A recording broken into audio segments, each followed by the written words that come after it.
You ask Tiger to calculate. This deals with linear inequalities with one unknown. The final result is k greater than 3. Let's solve it step by step. Remove the ones. Though a variable sign changes when it is multiplied by -1, its absolute value does not. Therefore, we can eliminate the 1.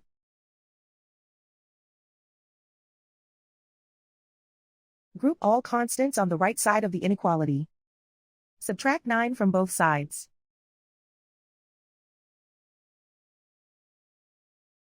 Simplify the arithmetic.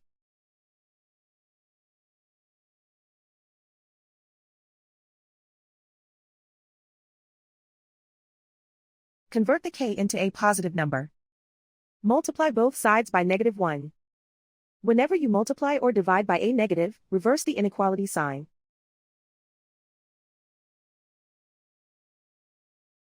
Remove the ones.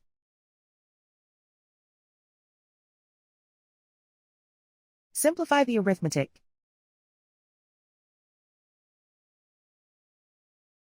Plot the solution on a coordinate grid.